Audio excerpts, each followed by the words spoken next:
Bubbles présente une nouvelle étude rassurante sur le café, par Jean-Marc Dupuis. Le café, c'est comme la politique.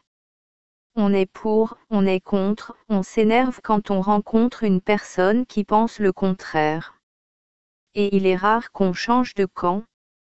Il y a 5 ans, j'étais contre le café. J'avais lu que le café stoppe la digestion. Pris en fin de repas, il permettait d'éviter le coup de barre du début d'après-midi parce que, tout simplement, les aliments restaient bloqués dans l'estomac. Le café, donc, évitait de s'assoupir mais il provoquait aussi, par derrière, des ballonnements, des gaz et une malabsorption des nutriments provoqués par la digestion incomplète. Ergaliment, la caféine étant un excitant, j'avais en tête qu'elle perturbe le sommeil et qu'elle rend les gens fébriles, agressifs. Trop de café au bureau, pensais-je, était un facteur de conflit, de déconcentration, de décision trop hâtive. J'évitais donc, au maximum, le café. C'est sans arrière-pensée que je renonçais aux bienfaits que je connaissais aussi, des antioxydants et de la caféine comme stimulant intellectuel. Avec l'âge, on évolue. Cependant, les études sur le café s'accumulant, j'ai changé d'avis. J'ai fait l'année dernière un récapitulatif de ce qu'on sait aujourd'hui sur le café. La conclusion était claire, les avantages du café sont supérieurs à ses inconvénients.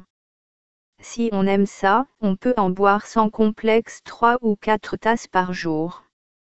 Je ne vais donc pas refaire un exposé complet sur le café.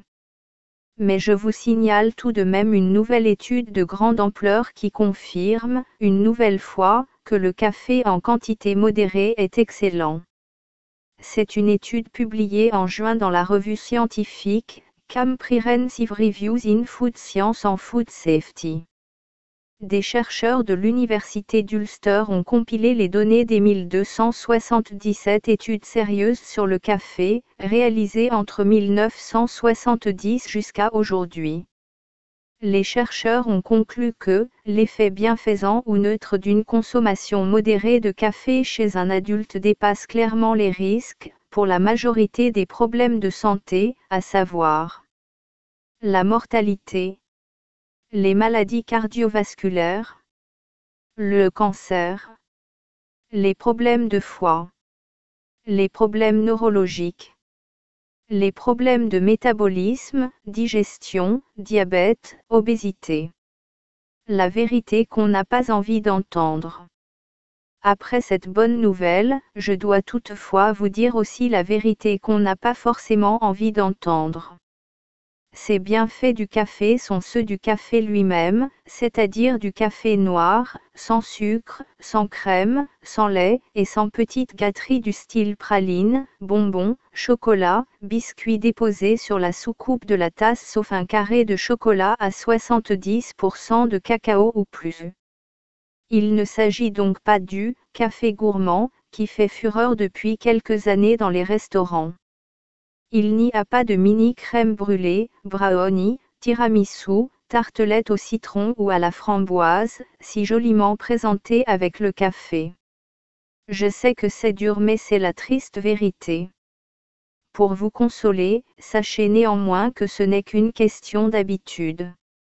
Si vous vous forcez à boire votre café sans lait et sans sucre, vous allez souffrir au début. Mais le fait est que l'amertume du café et de chocolat très noir, qui vous sera désagréable au départ, va finir par vous plaire. C'est un fait démontré par l'expérience.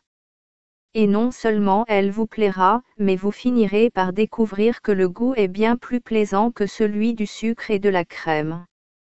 C'est un goût qui a plus de caractère, de force, mais aussi de douceur et surtout de subtilité. Vous apprécierez les différentes variétés de café et de chocolat, comme le bon vin. C'est un apprentissage, une éducation, et donc ce n'est pas drôle quand on démarre. Mais croyez en mon expérience, le jeu en vaut la chandelle.